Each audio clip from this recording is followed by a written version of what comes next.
Sure.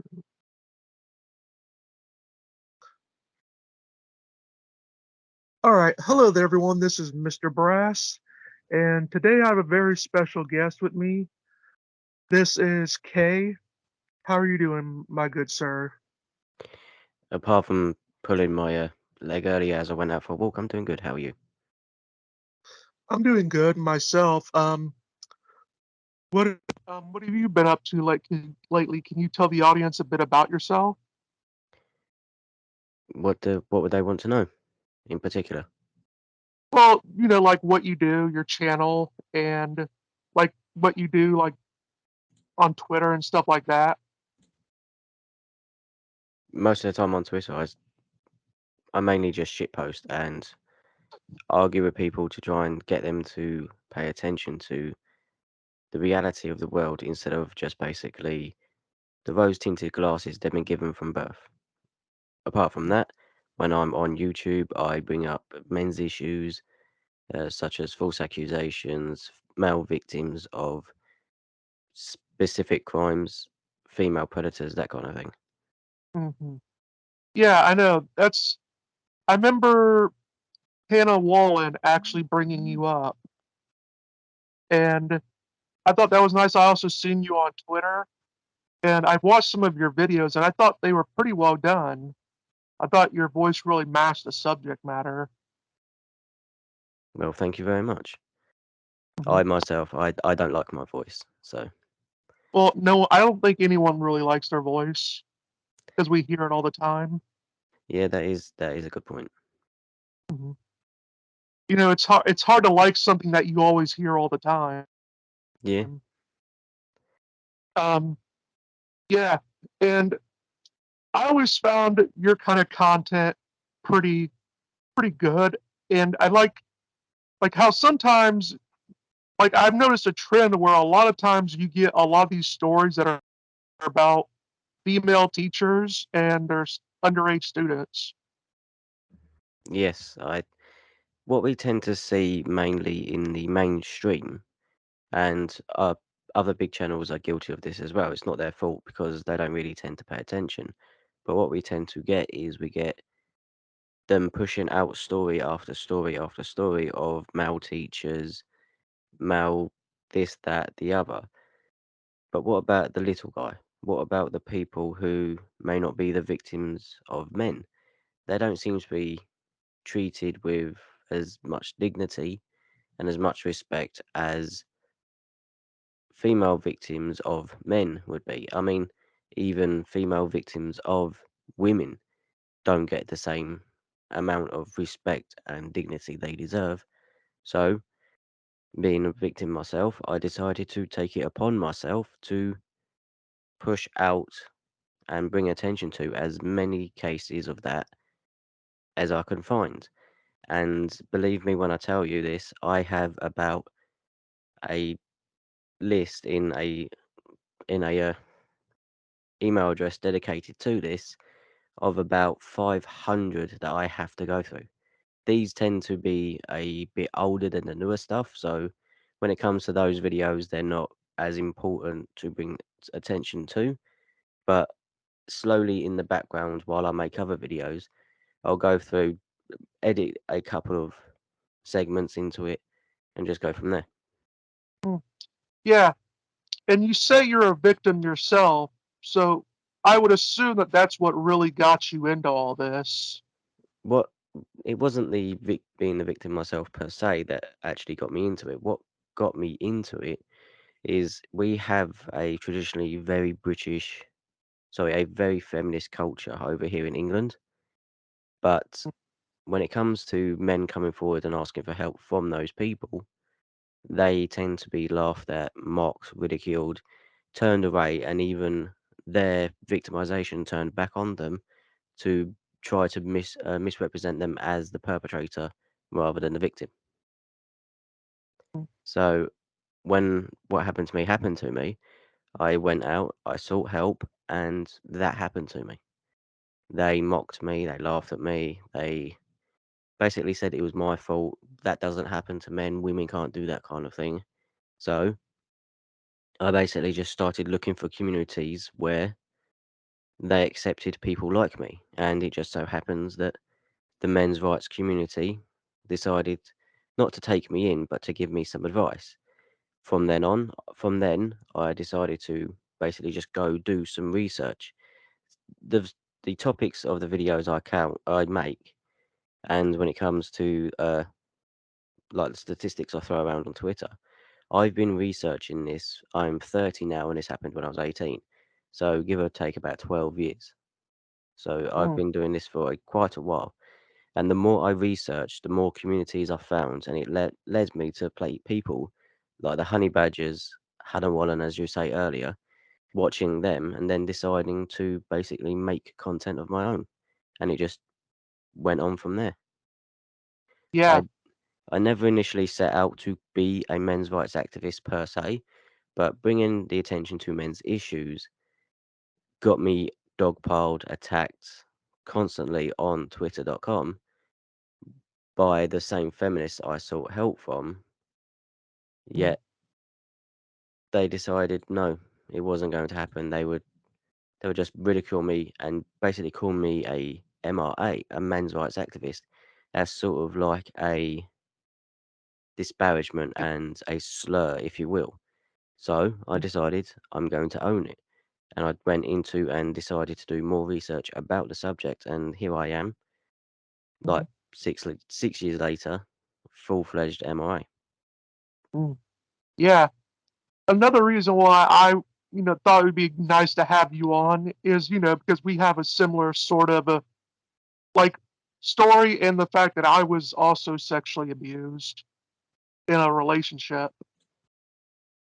So, and I do totally get where you come from. I remember when I came out, it was the same sort of thing. I was told, like, even by close relatives of mine, that it's impossible for women to sexually abuse men. They thought it was a joke. Yeah. Fortunately, I have had very good uh, help from my parents when it comes to this kind of thing. So I'm not just on my own here. Yeah.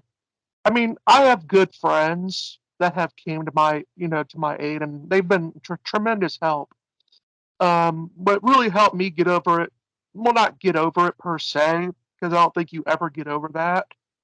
But what helped me move past it a bit is I had another relationship with another girl, and she sort of really took me on, and she understood, and she made the effort to understand where I was coming from, and that sort of did help me bring me out of it. Because when I met her, I was pretty broken.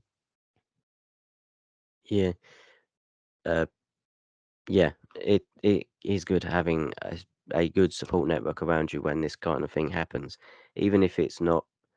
Even if you go your whole life without any of this actually happening, it's good to have a good support network around you just in case, because as you said, it does help when it comes to this sort of thing, and when no one needs to be alone when that happens to them. No one. And obviously, it's what infuriates me most about why I do what I do is because there are naysayers out there that say that women can't do that kind of thing. Yeah. And I remember the sort of rhetorical thing that they'll often do is they'll say, like, whenever, let's say it's a female teacher and and a male student, what they'll do is they'll say stuff like, "Oh, well, the boy must have enjoyed it," and feminists will say that only men say that, and I'm like, no, they don't. They say, "Well, how do you know?" I had family that say that to me when I came out as abused. Female family members say that. I mean, the amount of feminists and women that I've seen on Twitter saying the exact same thing, it means they disagree. I mean, it's been blowing up recently. That's why my Twitter account is locked at the moment. But there was a tweet where she tried this. I don't know whether it's a man, a woman, whatever. But she basically said only men will take the sexual abuse of a child and say, "I wish that happened to me." Men never call it out. Well, that's what I quoted her, and that's what I said. The only reason you don't see men calling it out is because you refuse to actually pay attention. I know extensive lists of men who call that thing out. In fact, I know men whose sole not job but sole drive on Twitter is to find those stories, find the people who comment nice or where was she when I was a child, and basically go through and disparage them for encouraging sexual abuse of a minor. Yeah. And another thing that also helped me out was the honey badgers, namely Karen Strawn.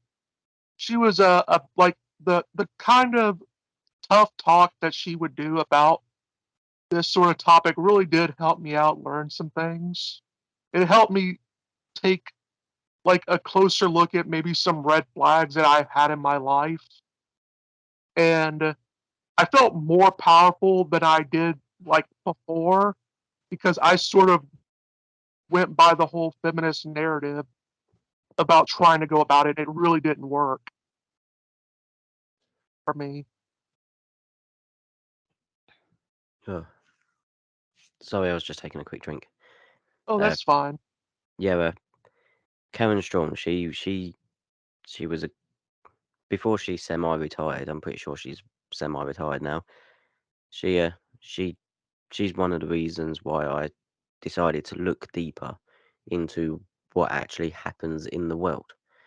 I mean, I know it's a tried out and overused overused concept, especially by grifters who tend to use it to try and just steal all the money from the the whatever you'd like to call it. They use it overuse it, but seeing what actually happens in the world is a giant red pill because you don't actually expect to see this kind of thing happening. But once you, like Neo does in the original Matrix, once you take that pill, you do see things for what they are. But most people these days, they don't actually want to see what happens. They just like to go along and be blind to all the injustices in the world. Yeah. And I mean, it's amazing like on Twitter. I think it's sort of like this when it comes to how even females that were abused by other females, how they even don't get the respect. And it does show that people are willing to try whatever cognitive dissonance they have to do in order to preserve this idea that women are the good sex and that women can do no evil. Unfortunately, women are human, and like any traditional human being, there are good of them, and there are bad of them. There are far more good than there are bad, Mhm. but the bad ones in either sex ruin it for the rest of us. That's Yeah, the unfortunate reality of the world. yeah, precisely.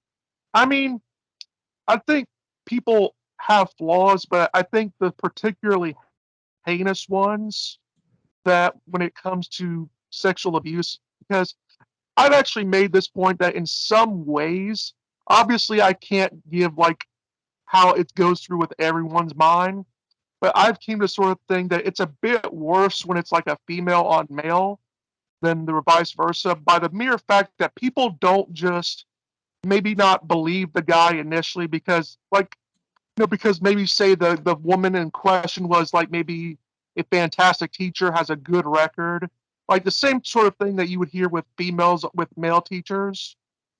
But it's also that people don't even believe, like if you tell them that you were sexually abused by a woman, it's like if you told them 2 + 2 = 5.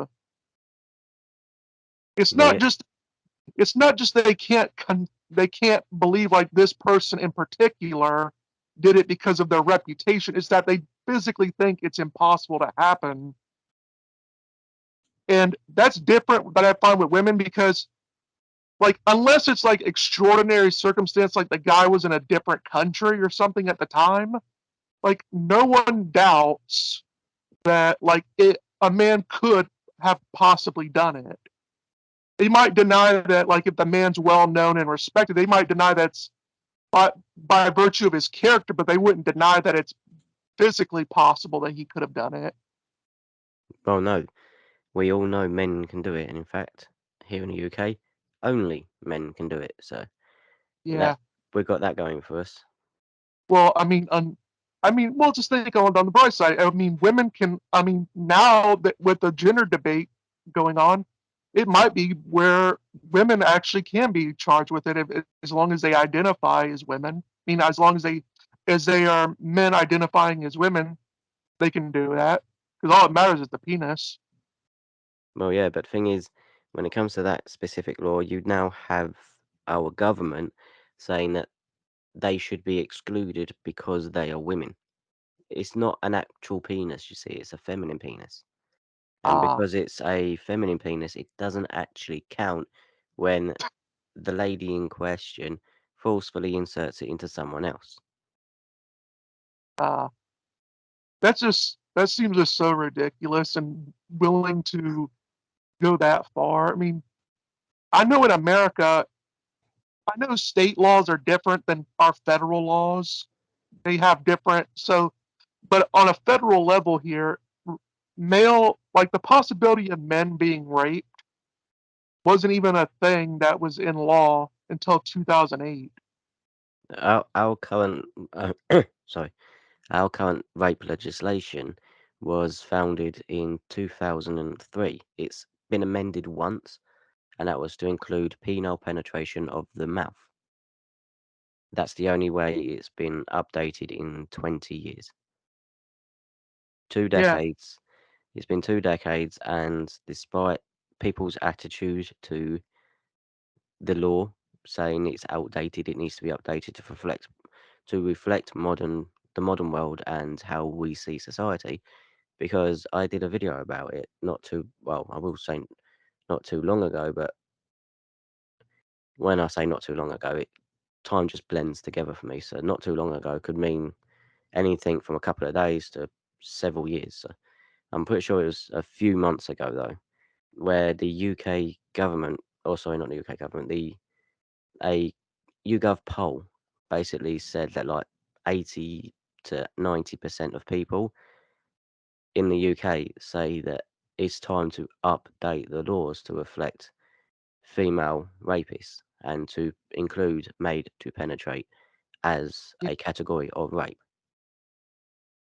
yeah. I mean, it definitely is. I mean, it took too long, even in American law, and I do love how feminists try to take credit for that because they did lobby. But when you actually look at what they actually did, it's like what happened was there were some women being excluded from it, and they realized that they couldn't expand the definition to include women without including men in it. And that's sort of what happened. Now they take it's like you didn't go in there trying to help men. It's just that was a byproduct of when you try to when you expanded the definition. Well, yeah, they never actually have men as a forethought or how this could impact men or how could this help men. Because when it comes to this kind of thing, they don't actually want to help. They just want a more excuse to grab at power to punish those they feel or deem punishable. Yeah, especially um, how it is in today's time. I can't remember on Twitter. I think you said you were autistic. Uh, no, not autistic. I'm dyslexic and ADD. Ah, oh, that's right. I was thinking of someone else. Yeah. I mean, Uh, I could possibly be autistic because it does run in the family, but I've never been tested and it doesn't present in any way that I've noticed. So if it is, it's slight or I'm very high functioning. But apart from yeah, that, no, I'm dyslexic and ADD. yeah. So I imagine that must be difficult when you're trying to read. Do you have to have like special prompts on your email, like when you're trying to read stuff, or have you trained yourself good enough where you don't need that sort of thing? I've over the years doing this, I used to start out and I used to be able I was very slow at reading. Like if you go back to my first videos, you'll hear not only a very stark different contrast in audio quality and editing style, but you will also see I tended to read a bit slower, but over the years of doing the channel and having to read to focus and obviously for audio clips to edit into the videos, it has become easier. I mean, unless I said it, most people don't understand that I actually have a stutter that I've over the years I've learned how to control. When I get tired, it does tend to come out more because it gets harder to be able to control it. But as I can just basically record, and then beauty of editing is no one knows that I've not done it all in one go. Yeah. And recently with myself, I've found a way to save myself work because I figured out how to do AI voices. And so I figured out a way where I can just record a video of my voice and I'm not actually saying anything. I'm just putting it through the AI. Oh, that's very interesting.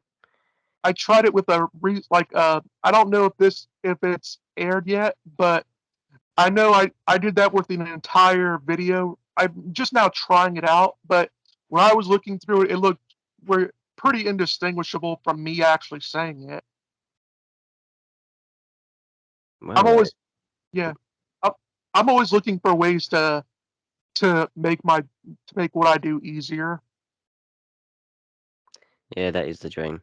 I mean, it's why when YouTubers get big, they hire editors because then I can just sit down, record a video, give them some vague idea what they want. They'll send off the audio or send off the footage, and then the editors put it to some use. Obviously, it does go back to the creator for to watch, and then if they want to make some final edits, they can. But most of the time, that's why they have editors. Because let me tell you what, working a full-time job and then coming home recording for a couple of hours, it is a drain on your system. I mean, last year during the Johnny Depp trial, even back a couple of years back when it was Kyle Rittenhouse, I was working all day, coming home of a night time, sitting down for like 2 or 3 hours to record a video, to put it out, going to bed, getting up and going to work. It was torture. So I can understand wanting to make it easier for you to actually make videos because with my knee and my ADHD or my ADD, I can sit down for a couple of hours maximum before I get either tired, start getting pains, or get distracted. So the last big video I did was an hour and 15 minutes long, and that took from literally recording the segments to going through, checking everything was okay. I'm pretty sure that took 6.5 hours to make.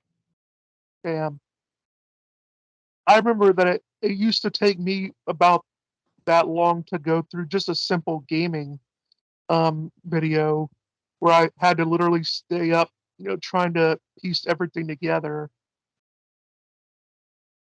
Yeah, so yeah, I can imagine that because I had to record first, and then that was the sort of the easier part of it, and then I had to figure out how to get things together, get all the audio and all that. It really does drain you after a while, but you sort of get used to it. Yeah, I mean, it may take a little bit of time to load, but I can go through and I can find a one of my really actually no, I think I've got a picture of it. So I've got a really long one that last I got a screenshot of that I decided to record. It we'll go through and find that in a little bit, but uh Mhm. yeah, it's like when I do my gameplays on my other channel, which is dead. I've not touched that for over a year. I'd literally just sit down, record, and however the footage turned out, that's how the footage turned out.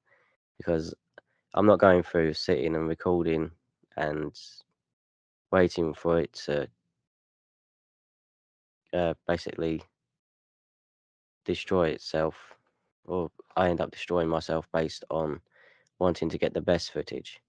If you want, I'm going to share my screen. Sure. The window there. Can you see it? Yeah, yeah, I see it now. That half an hour, that half an hour video. as you can see how much it's taken. That took me because obviously it was start go, start go, start go, start go. I think in total, I think it took me about 7 hours over a span of 2 days to do, and that's a 30-minute video. Yeah, and I know that's Adobe Premiere, I believe. Uh, uh, Vegas Studio. Ah, it Uh, reminds I me. can't, yeah, I can't afford something like that, so I just use something that costs I think 20 quid to buy on Steam. So yeah, it does Yeah, the basic functions, but that's all I need it for. yeah. I've been able to get lucky on that sort of thing. But and although I'm still practicing with video editing. It's So, actually, oh sorry, yeah, I'm just practicing with it. I'm think I'm doing a little bit better. Usually, what I've done in the past is I used to do like more history series where I went over a historical topic, usually relating to religion, although it could just be political or whatever, and that would just be sort of its own series. And I realized doing that, it took me a long time to do it because I had to not just read like sometimes long books. I had to actually read 3 books for one series, and then I had to make go through all my notes and um, put them in a digestible format for people. And that, like, literally would probably take me about like from the time I'm reading the books to the video, it was like I don't know, maybe like a month or two. it's why that kind of YouTuber, despite they get big views and big subscribers, they do a video every couple of months or so because it takes that long to research everything, edit it down, or not even edit it down, record it, edit it down, render it. I mean, the amount of time it takes to just render something is phenomenal. Yeah, and I actually remember on Twitter because Twitter is such a cesspool that I remember one woman was arguing that a man can only like a man can get an if a man gets an erection, that means he likes what's happening, Yes, yes, I remember her. which Uh, it's stupid. Anyone that knows biology can tell you different. yeah, it's like they that infuriated me seeing her because obviously there are many people, many men out there. I mean, there are corpses who Yeah, obviously because they're dead, blood flows down. yeah, They'll end up with an erection, and women will take advantage of that. Does that mean that dead person consented? No. obviously. I mean, yeah, like I said, it's more of a function of the spinal column than it really is a lot of the brain. Well, yeah, it's a biological reflex. We can't Yeah, control our biological reflexes. It's like breathing. Granted, mhm, we can hold our breath and stop breathing, but after a certain point, our brains neurons will fire and automatically make us breathe out or breathe in to stop us yeah, dying. It's a biological reflex. There's no getting past it. It's just how it is. yeah. And I mean, and I just find it sort of odd because they wouldn't ever say that something similar about women, where if a woman orgasmed or something, that they would say, "Oh, well, that means the woman obviously consented." It's like, no, all it is stimulation. Yeah, it's like there are between 5 to 12% of women who are raped have an orgasm and experience basically getting wet. Those women do not deserve what happens to them any more than the man deserves what happens to him. But there are people out there who say that but just because a man's body reacts to stimuli and outside forces that it shouldn't count against him when in reality we can't control that sort of thing, so why use it against us? Yeah. And it's just, I've always found it ridiculous. And a lot of times people will say that, well, the reason why it, well, I always find funny how they always try to bring it back around to somehow a man is responsible for it. For his like, often his own sexual assault, they try to literally do that where they try to blame a man and say, like, he did something. Like, it's literal victim blaming, which they accuse people like us of. Well, yeah, I've never once actually blamed a victim, not once. I will say that people should be able or should take precautions to avoid what happens to them, but not Mm, once have I said it's their fault that it happened because it's no one's actual fault. I mean, people should take precautions in life, not just for that kind of thing, but for everything. Take precautions to prevent something from happening to you. It doesn't mean, or it's not a guarantee that it will actually stop it from happening, but at least mhm, you can say you tried and that you didn't just offer yourself up on the plate to mhm. someone who wants to do you harm. Yeah. I think I only ever said something that slightly resembled that, like, one time, like, when I was in an interview when I was interviewing Hannah Wallen, and I immediately caught myself, and, yeah, I just think it was something that slipped by, and because I was thinking about a bunch of points in my head about things feminists will say, and that was sort of the topic that me and Hannah were talking about, so I think that point just came out, and I had to catch myself, and but, yeah, I've and what's really funny about it is, like, I know a lot of women that were abused, like, this never has never made sense to me myself, where a woman is abused, and she goes into the angry mode where she has, like, a she can't trust any men at all, and she blames men for what happened to her, and to me, I've never really gotten that because even when I like, even going through my sexual abuse, it never once really crossed my mind to say, "I'm gonna blame all women for what one woman did to me." Yeah, I'm the same way. I mean, I'll say a point on Twitter when I'm not in quiet mode, and I'll get a barrage of "you just hate women." It's like, no, I don't hate anyone. I don't even hate the woman who did that to me. But holding women accountable for the actions they perpetrate doesn't mean that you hate women. I mean, they can sit and think that all they like because obviously when they've been brought up in a way that it's me, me, me, there's nothing wrong with me, it's everyone else, they can't take accountability. I mean, when they do something wrong, they will try to shift the blame to someone else. Like Brittany Zamora, for instance, she's a 20-odd-year-old student or teacher who decided to sexually abuse a 13-year-old boy.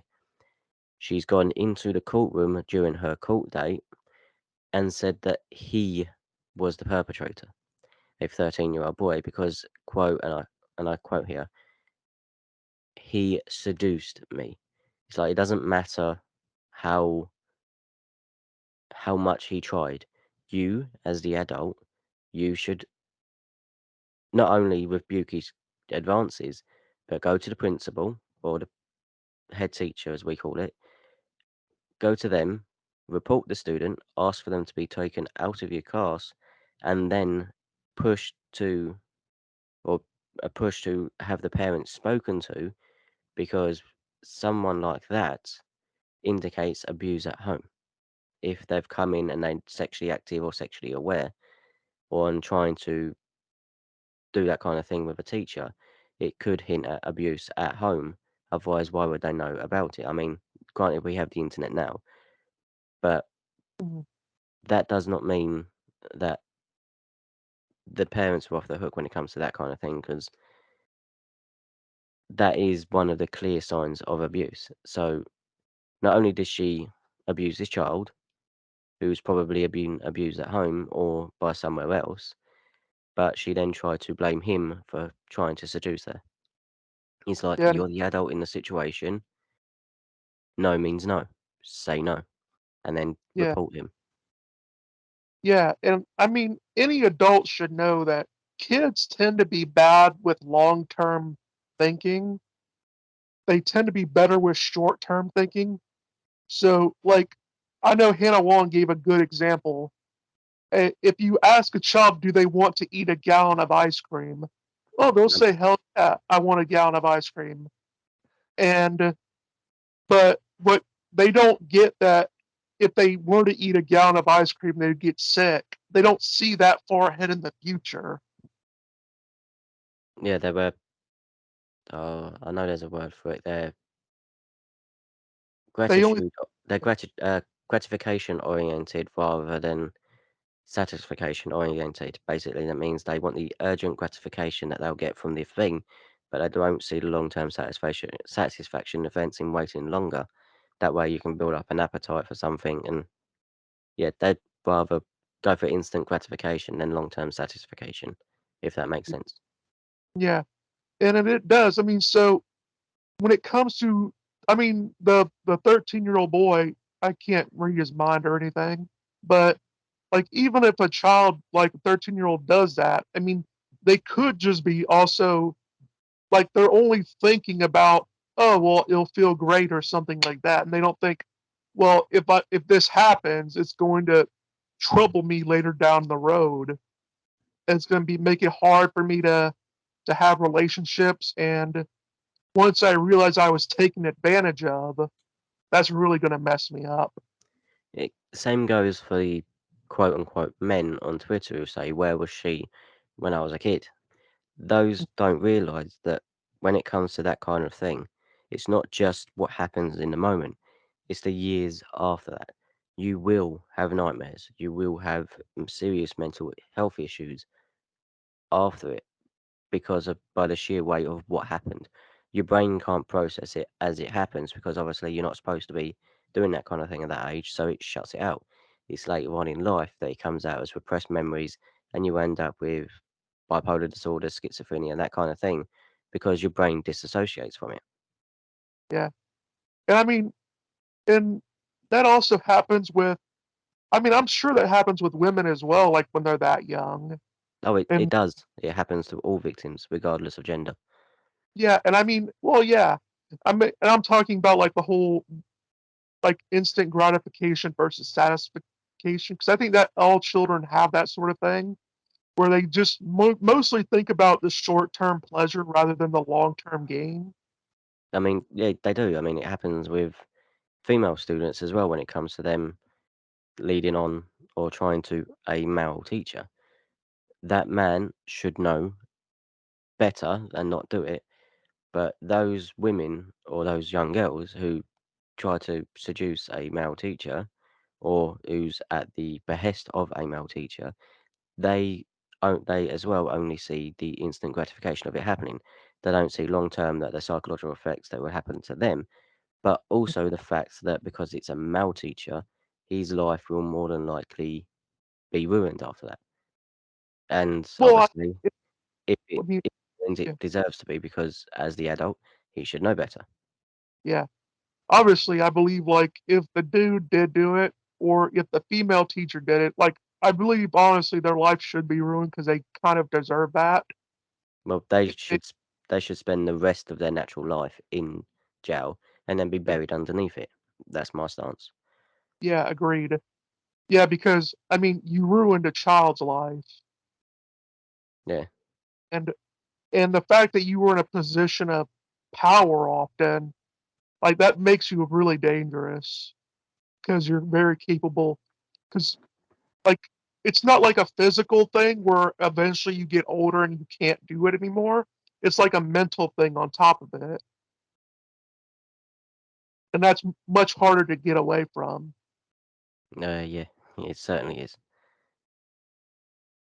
Yeah, and I've always just, and I mean, I in some way, like, I don't know if you know this about in America, but you probably do, but in America, we've had, um, children actually be like, male boys get actually put on child support to Jay pay, Olivia's. yeah, to, Yeah. yeah, to abusers. And these are the same people that tell me that we need to be able, like, women need to be able to have abortions because it remind them of the rape. And I'm like, yeah, but you don't see the disconnect here. Well, yeah, it's like when it comes to that kind of thing, it's like they go, well, women need the right to abortion because what if they're raped? It's like that's less than 1% of all cases. But let's be charitable and go with your interpretation of that law. No, I mean not yours, but the specific feminists. Would you then grant a man or a 14-year-old boy who was raped by his teacher? Would you grant him the right to demand an abortion of the woman? Because obviously that child was conceived through rape and therefore should be the rape or the raped party's decision on whether or not that child comes to bear. They never answer. And if they do, it's like, no, that's different. It's like, no, it's not different. If rape is an exception or an exemption when it comes to abortion that you want to include, that should be for men and boys who are raped by women. Yeah, It's it's like when it comes to the UK here. Stealthing, if you don't know what that is, it's basically taking off the condom while you're having sex with a woman. That's classified as rape here because it's basically imposing a sexual act on a woman who she didn't consent to. She only consented to sex with a condom. But much like the US, a woman then, after sex has happened with a condom, going through and taking the man's sperm or lying about him, coercing him into saying, well, I'm on birth control or I can't have kids. So then he decides to discharge inside her. That is not considered illegal. In fact, that is a way that a lot of men get put on child support. They get lied to. Well, if it's rape, sexual assault, and coercive control for it to be for stealthing, then shouldn't that be the case for spurgling? Basically, sperm burgling. You steal someone's sperm by either deception, theft, or outright lying to them. Shouldn't that yeah, then be illegal? yeah. I mean, if they were going to be consistent, well, you can't really hope for consistency with feminists because they don't really have a concept of that. But like, yeah, if they were being consistent, that would have to be the case. Well, yeah, it's like the drunk sex as well. There were posters put up around some college campuses that got the ball rolling of people talking about it. It's I can't remember the name specifically, but it was like John and Josie have been drinking. John and Josie are both drunk. John and Josie decide to have sex.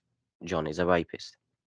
Women basically saying a woman is so infantile that she can't decide to do something while she's had a couple of drinks.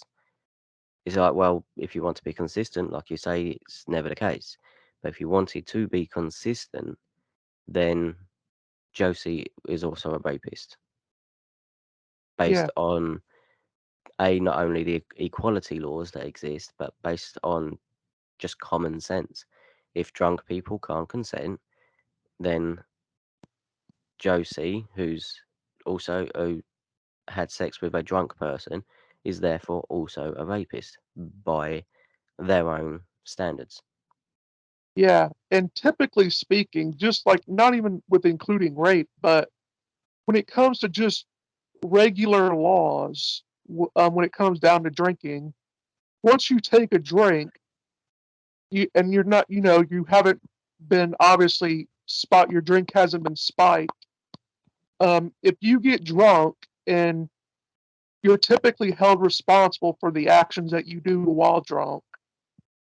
Well, yeah, If Yeah, for example, if you were to drive, like if you were to get hammered and then get into your car to drive and you hit someone with your car, I mean, you couldn't once you got sobered up, you couldn't tell the police, well, I didn't consent to hitting that person with the car. I was drunk. That won't work well, no, in because fact, it will go against you, the fact that you were drunk.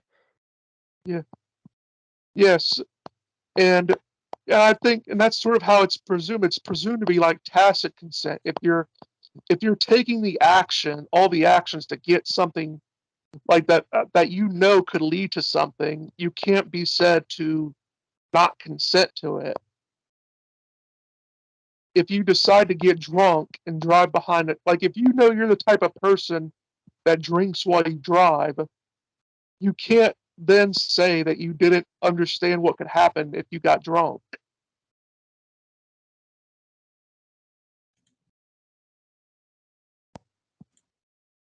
Well, yeah, it's like the fact that you've been drinking. Yeah, grant it lowers your inhibitions, but it doesn't make you do something outright that you didn't want to do to begin with, and Mhm, that's why they hold people who have drunk and then committed a crime to a higher standard because it's like you must have wanted to do this because alcohol lowers your inhibitions to basically just do what you want to do. It's like when you have a drink and then it's Dutch courage. You build up the courage to do something that you were too nervous to do. Like if you want to approach a girl, have a couple of drinks and then go for it because your brain is focused on just achieving your goals mhm, because everything else has been stripped away. The obviously there's a bit where it goes too far and then you're just a blithering mess on the floor, but mhm. Yeah, most of the time when you hit that peak of not sober, not drunk, just slight buzz, your brain starts focusing on everything you've wanted to do. And it's like, now that I've got some alcohol in me and I feel like I'm on top of the world, I can do this. Let's go. yeah, It lowers and it lowers your inhibitions to do what you've not wanted or you've not had the guts to do. yeah. Um, I had a good strategy for helping people, men and women, to know when they're too drunk. You want to hear it? Sure, go ahead. Basically, if you're drinking at a bar, just find the most ugliest person in the bar and and start drinking. The moment they start looking good to you, you know you've Yeah. had too much. Yep. No, there. That's a good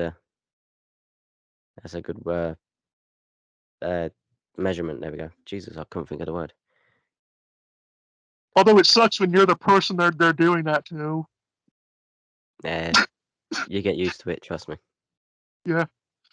Um, yeah, so I always just found so I mean, that's what I think when it comes to the whole inconsistency when it comes to this whole issue where men are presumed to always be responsible no matter the situation while women aren't.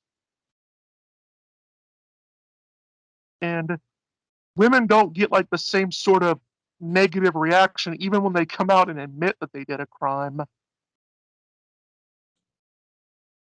I mean, I look at Cardi B.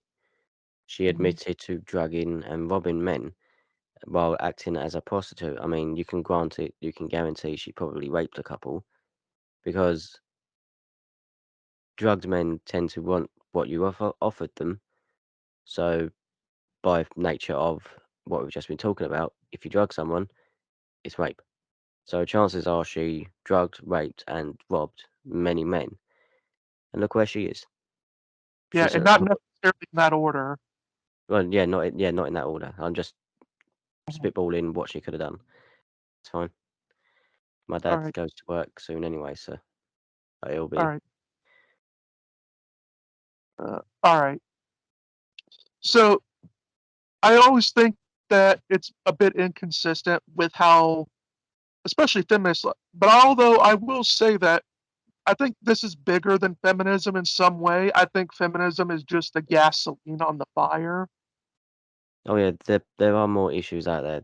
It's not exactly feminism, this, that, and the other. It's literally more of a societal thing. Feminists just they put a face to who we see as society, if that makes sense. What I'm trying to say is, let me, uh, feminists they amplify and push out the voice that most people aren't willing to share.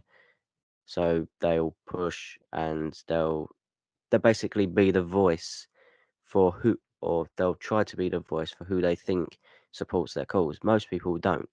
here in the UK, 93% of people support gender equality, yet only 7% of people call themselves feminist, which the maths ain't mathsing.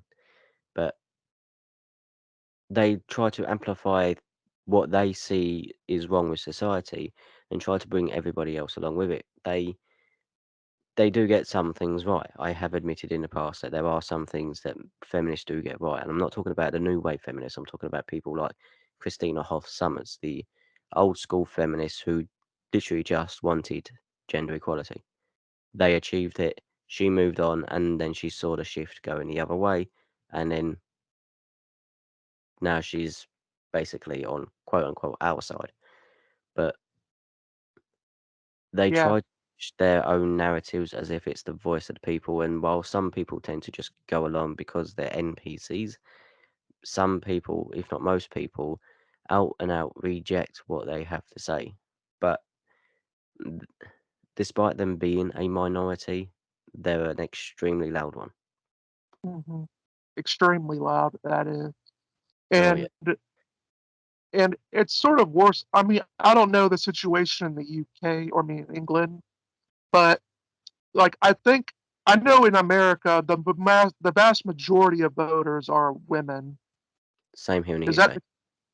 all right? I didn't know, but Uh, yeah, n- and I also remember with a and that sort of makes it worse because what real incentive do women have to change this sort of thing? well, they're under no incentive to change anything. They get exactly what they want. If I'm just trying to find the statistics uh, when it comes to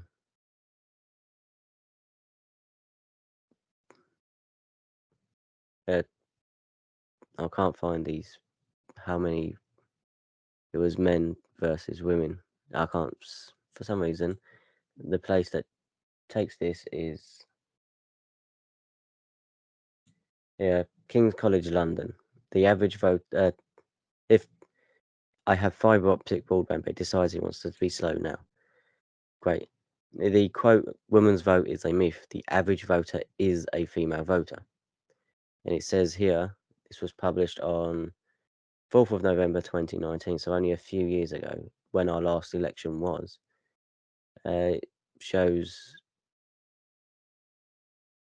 I'm pretty sure that women are, I think, like 52 or so percent of voters. Yeah. And to be quite fair, I think that's an inevitable thing because, women tend to live longer than men, Oh, yeah. and like voting tends to lean older. So I think it was eventual that women were going to become the majority because just by the simple mathematics that they live longer,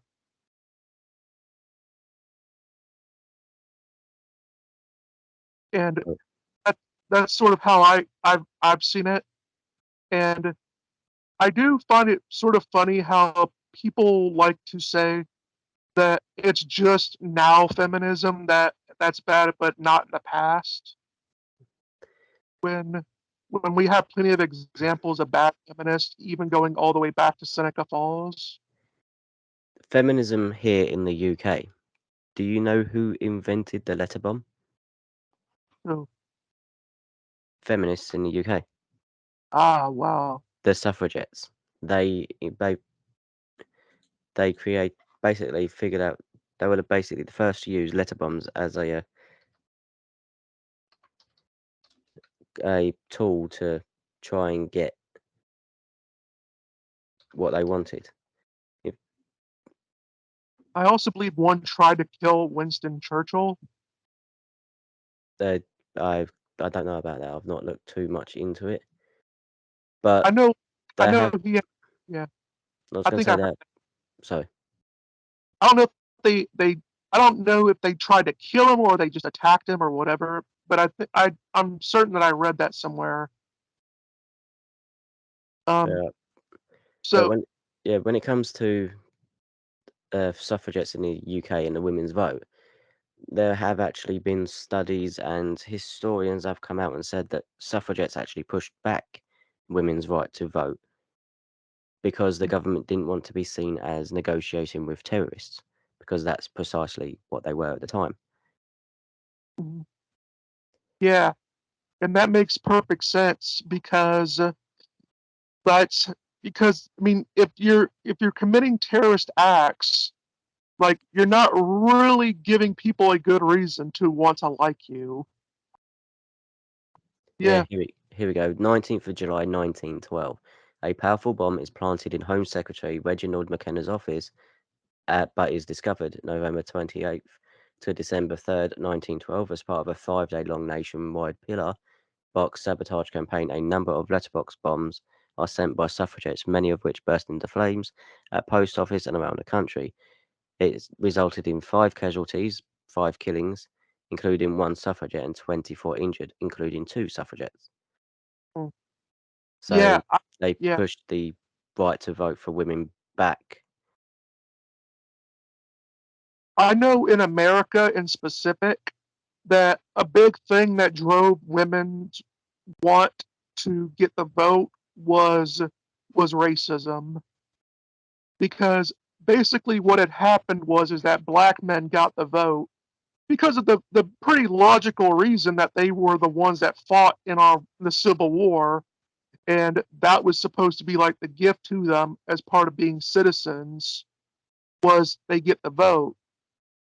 But many of the upper class white women, they felt absolutely appalled that they felt that men that they considered their inferior got the vote and not them, and so that really kicked them up to want to s- spread it as far as they could to get women the vote. It was because partially because of racism. Well, yeah.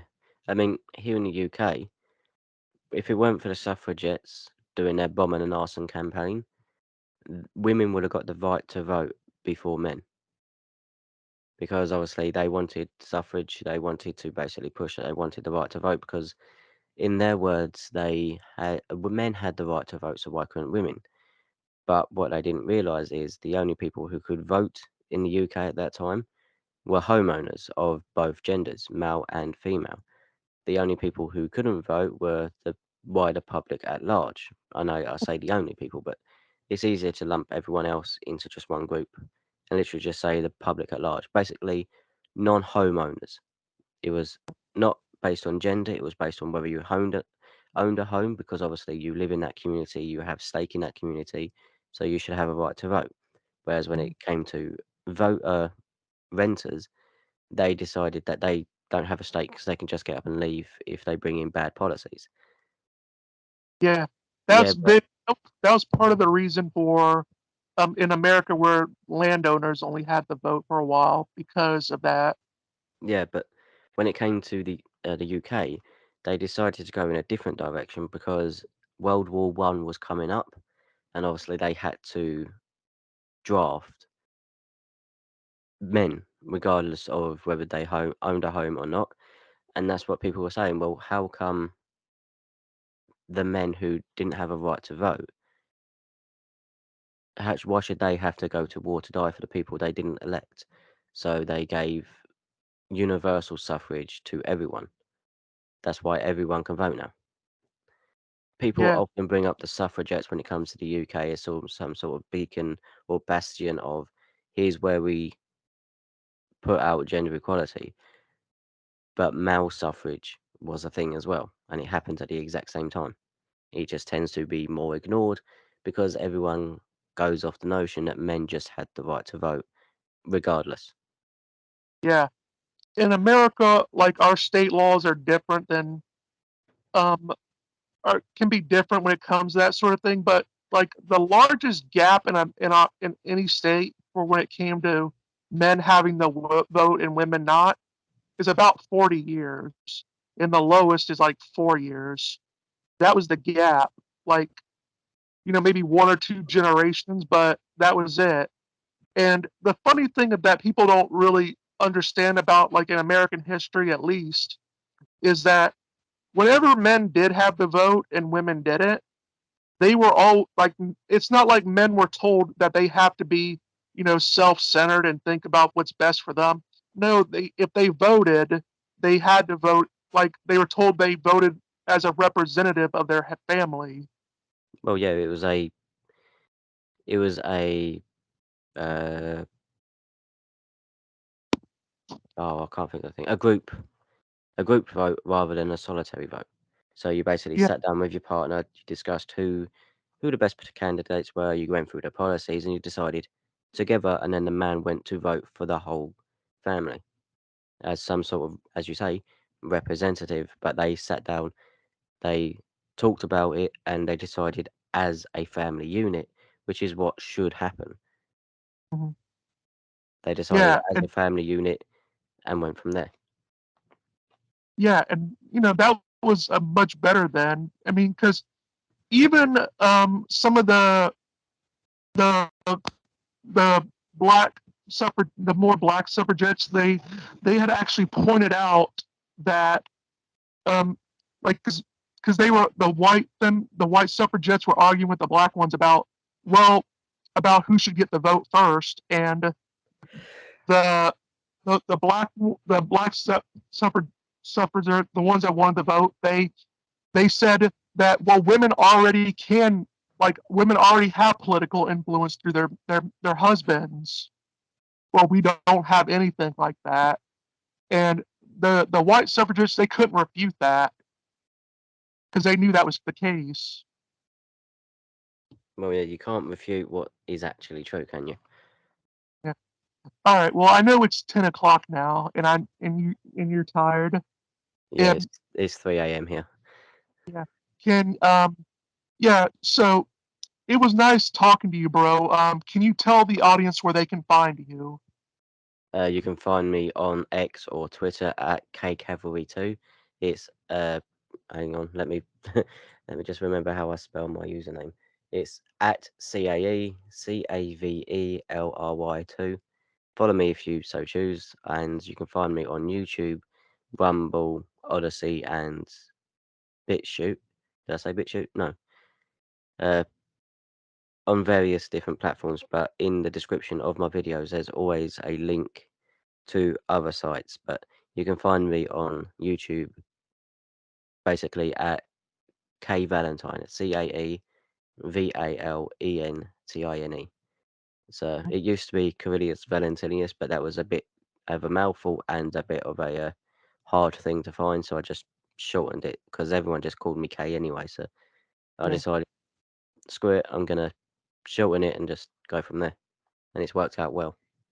Yeah. Can you reveal like any projects you might have working on that the audience should know about? When it comes to specific projects, no, I'm working on I'm not sure of how long it will be, but it's going to be probably my longest female predators video yet, or non-stream video yet. My current longest one is an hour and 15 minutes or thereabouts. I'm probably expecting this, depending on how long I get to sit down and record and how long I choose to make it before you guys get tired of it. It's probably going to be about an hour and a half, if not a little bit longer. So that's coming in the pipeline, but it's not going to be for ages yet because there's just so much I've got to go through to pick out ones that I think I've not done before. So it's going to be a little while yet. But apart from that, I've got 2 videos coming out over the weekend, and then we'll go from there. Yeah. Well, it was nice talking to you, Kay. And Y- so I'm glad to have been able to chat with you. It's nice to meet a fellow man that was also sexually abused and, to just relate back and forth with information. And hopefully, what we say here can help some men out. Um, so, yeah. Well, that is all for today. This is Mr. Brass saying goodbye and get wise.